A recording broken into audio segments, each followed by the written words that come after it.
Olá, eu escuto muito no meu escritório. Doutora, eu trabalhava em altura e não recebia adicional de periculosidade. E você, sabe qual é a diferença entre as situações que ensejam o direito ao recebimento do adicional de periculosidade ou de insalubridade? Vamos conversar sobre esse assunto neste vídeo.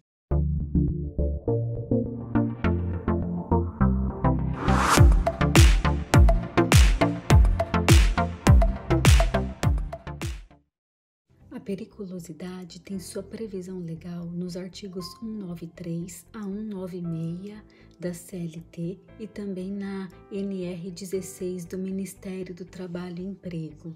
A base de cálculo deste adicional é 30% do salário base do empregado. A periculosidade, ela caracteriza-se pelo fator fatalidade, ou seja, pela exposição do empregado a risco de vida no desempenho das suas atividades profissionais.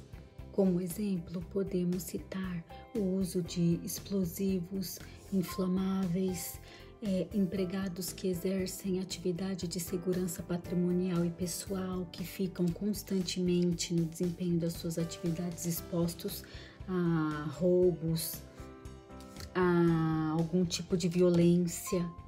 A Lei 12.740 de 2012 alterou o artigo 193 da CLT para inserir no rol das atividades perigosas aqueles empregados que trabalham com contato permanente com energia elétrica. Em 2014, houve outra alteração no artigo 193 da CLT, através da Lei 12.977 de 2014, acrescentando também ao rol das atividades perigosas a atividade exercida pelo motociclista. Já o adicional de insalubridade, ele tem previsão legal no artigo 189 a 192 da CLT e também na NR 15 do Ministério do Trabalho e Emprego.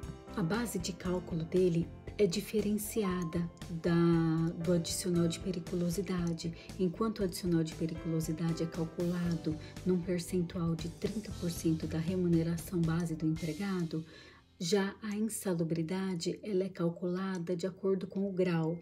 Se for grau mínimo, 10%, se for grau médio, 20% e se for grau máximo, 40%. Porém, não é com base no salário base do empregado. A insalubridade, ela tem como base de cálculo o salário mínimo. Para a caracterização do adicional de insalubridade, é necessário que o empregado esteja exposto a agentes nocivos à sua saúde, como química, poeira, umidade, ruído excessivo.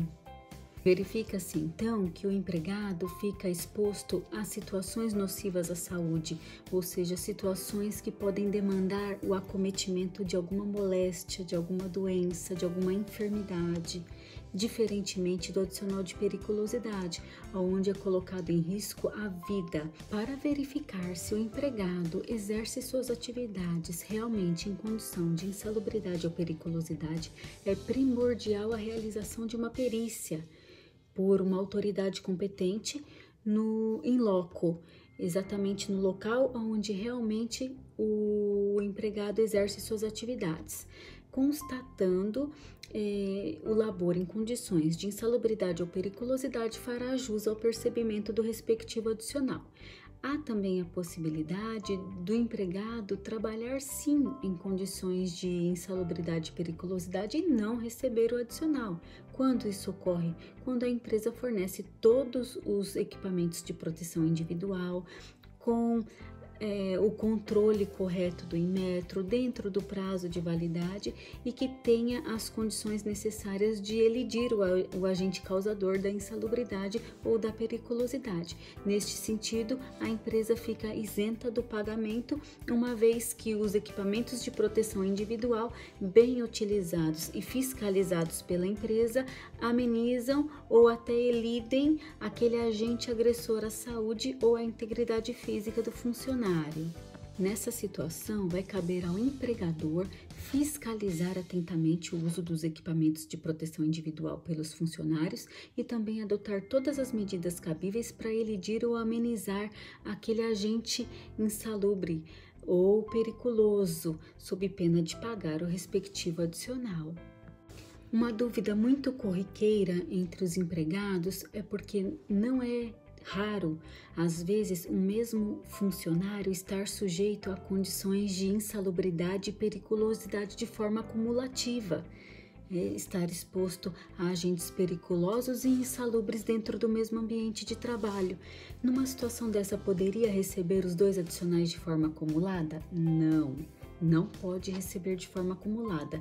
O entendimento majoritário do Tribunal Superior do Trabalho é no sentido de que não cabe acumulação dos 2 adicionais.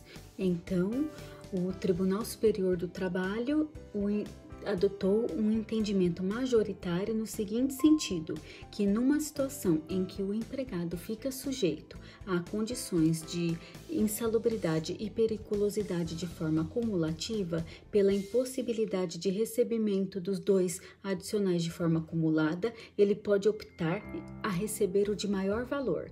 Então, numa situação em que fica exposto à insalubridade e periculosidade, pode optar o autor do processo, se tiver ingressado com ação judicial, ou o empregado ativo na empresa, a receber o adicional de periculosidade, que ele é um percentual de 30% do seu salário base, ou seja, na prática, o salário dele, a vantagem financeira dele é maior do que o adicional de insalubridade, que é calculado com base no salário mínimo.